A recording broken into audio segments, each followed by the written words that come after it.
Anyone that knows me will know my love for Asia, and after visiting Tibet and China just 6 weeks ago, I knew I had to return. But unfortunately, with this area, I'm running out of countries. But there is that one incredible, elusive country in Asia I'm yet to visit. That one country that is steeped in history and culture, Mongolia.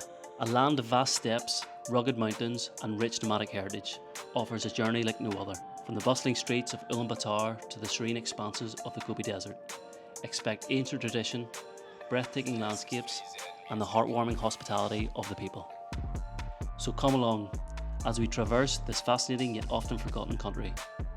Welcome to country number 171, Mongolia.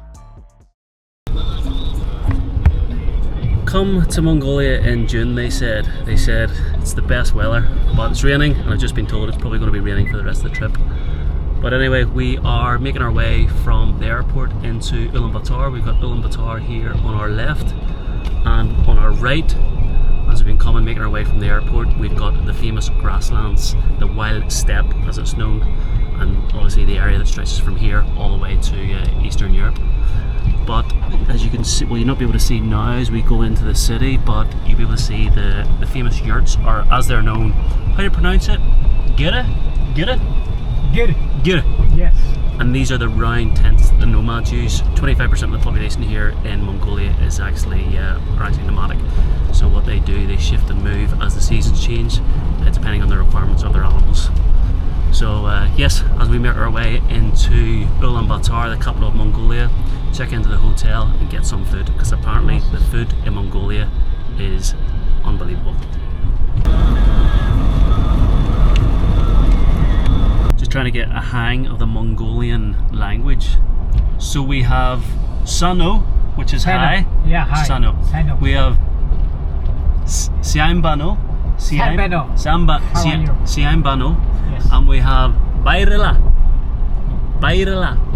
Is that right? Yeah, Bayrala. Which is goodbye. Yeah, good. So, ain't gonna remember any of those. Maybe Sano. Maybe remember that one. Well, you can definitely see the Russian influence from the 70 odd years that we're here. The blockish looking buildings, the old style windows, even the colours.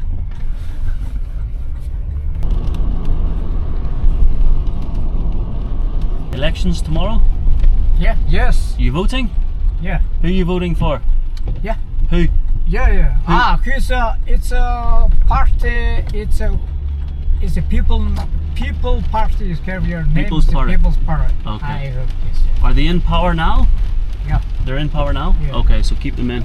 People's Party. Here we go. Welcome to Genghis Khan Hotel. Yes. Alright, let's see what $100 a night gets you in Mongolia. Welcome to the Chinggis Khan Hotel in Ulaanbaatar.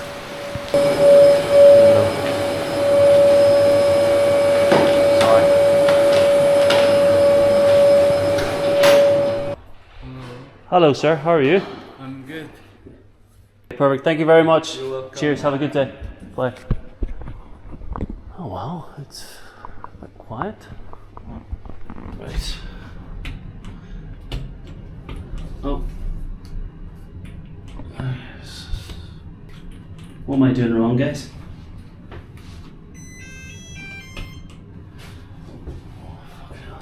Right, so welcome to the Genghis Khan Hotel. Room 911. Yep, that's the... Alright guys, let's have a look at what $100 gets you in the city centre of Ulaanbaatar, Mongolia. So as you know, we are in the Genghis Khan Hotel. So there's the throne for a start. We have big mirror, sink, all your little bits and pieces, body lotion, couple of cotton swabs. We have 2 toothbrushes, towels, my bits and pieces. Got some of those, got another mirror, a shower and a bath.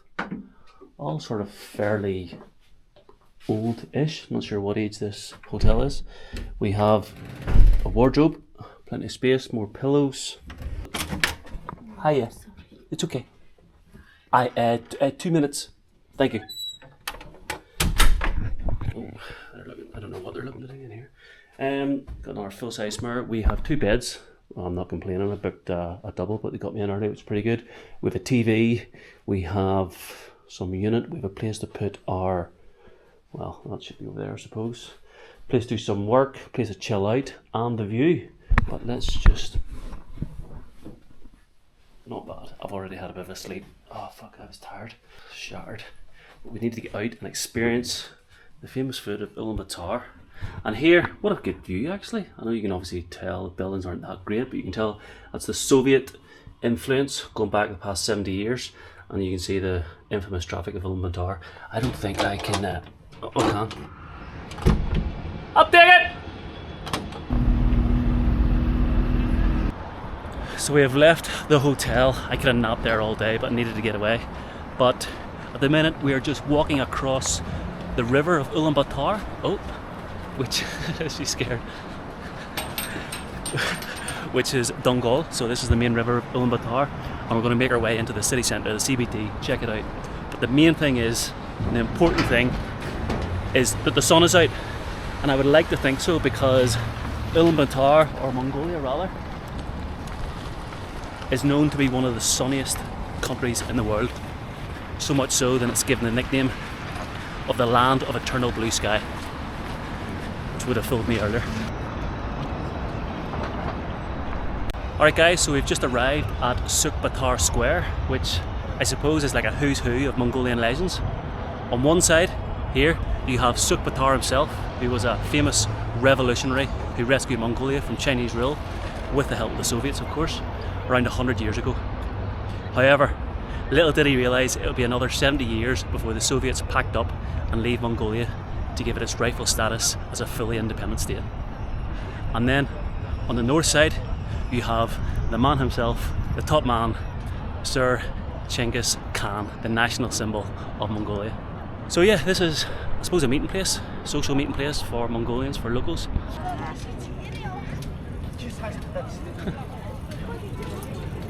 Almost forgot to say actually, because it's a big day here in Ulaanbaatar, or Mongolia rather, tomorrow. This is the Parliament building, and tomorrow we're having the elections. So maybe that's why there's a lot of people out, maybe that's why there's a lot of families and friends, because I know tomorrow's probably a national holiday, but most of the shops and restaurants will be closed. You cannot buy alcohol the day before an election in Mongolia. Surely, from all the people that are here, surely these people need to eat. Where is the food?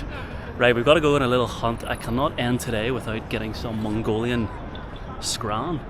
Right, I'm gonna say, what's this? Pharmacy. I think this is a hair salon. We've got a bank, probably a hotel. Looks like another hotel. Let's just take a walk down here. But yeah, I think we'll head straight on, and hopefully we'll bump into, if not some street food, then a little restaurant, and we can sample the delights of Mongolian cuisine. I'm always interested to see how the prices of grocery items compare to home, so let's check out a supermarket in Mongolia. Alright, so we have the bread. I always like to see how much things are on different countries that I visit. But here is the bakery, the bread section. And for, what are we looking for here? The loaf of bread here, which is coming in at, I think it's around 60 cents. So under $1, which is pretty impressive. We got a few snacks here. We've got more bread. We have the fruit. We've got oranges. We've got a kilo for, I think, $2. So I think $1 is like 4,400. So a kilo for $2, which is a bit of a bargain. Cold section. We have eggs. Free. Oh, here we go. We have. Oh god, this is not the section I want to be fucking involved in. I'm trying to be good here while I travel. And here we've got other bits and pieces frozen. We have meats here. Let's have a look to see if we can find some bacon. So here is bacon. This looks like it's about kilo, 1.2 kilos for 24. That can't be right. We've got some chicken, probably some chicken breast.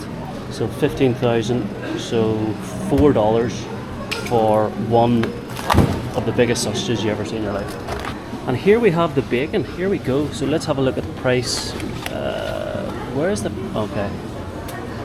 Doesn't Let's be honest, it doesn't really tell me that much, unfortunately. But this is all the bacon. They clearly like their bacon here in Mongolia.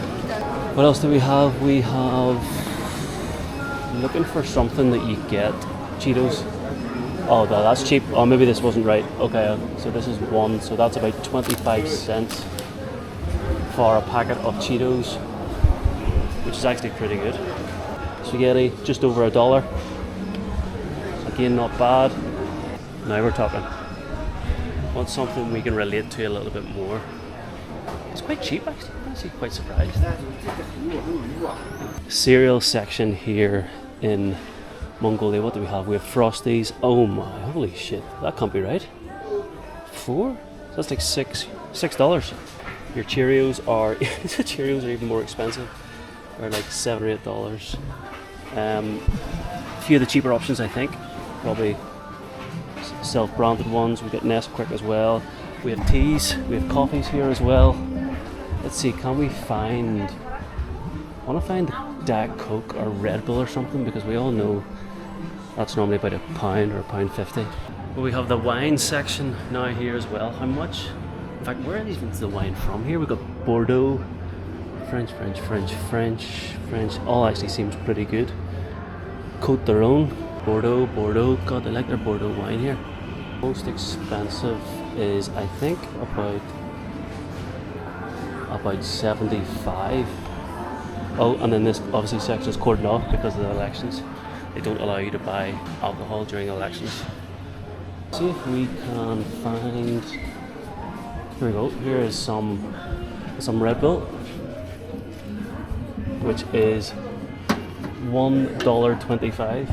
Again, a lot cheaper than what it is at home. There you go. Here we go. I think we found some food. It's not easy to find a restaurant in Ulaanbaatar, I'll tell you that. Anyway, I'm hungry. I cannot wait for this. Thank you. Alright, let me show you this. This looks actually pretty good. This is what I'm talking about when it comes to Mongolian food. So, meats, noodles, vegetables. We have a little couple on their first date, I think.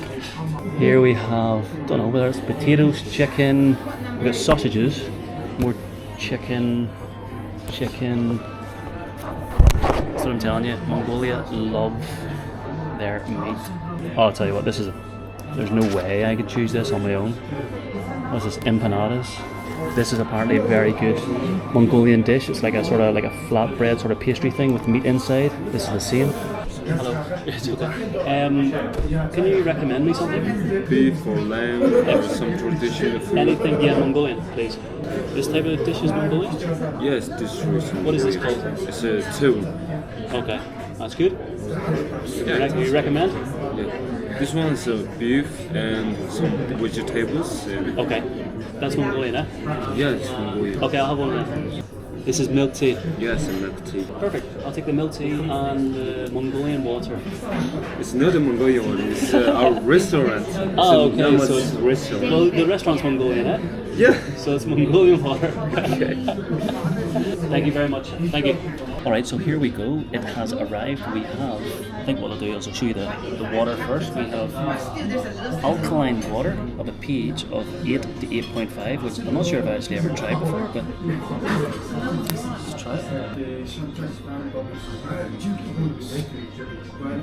Just water to me. And of course we have our milk tea, which looks just like, it's just milk, honestly, to me. I'm not sure what else is in it. It's hot.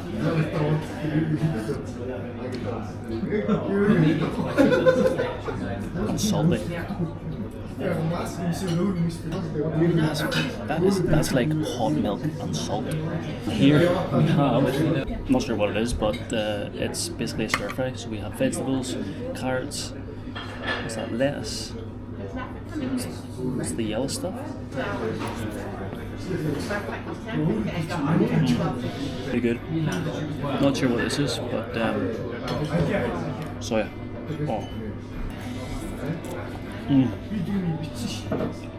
The soy definitely adds to it, 100%.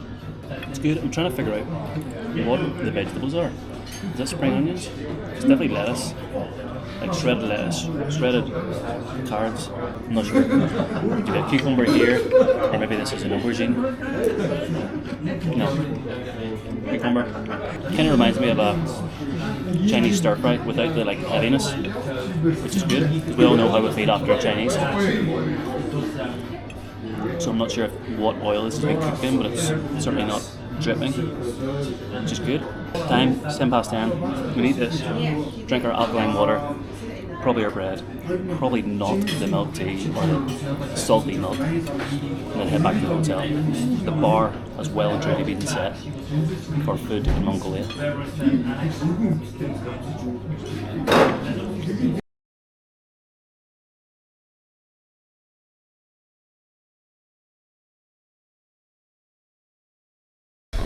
Well, there we go.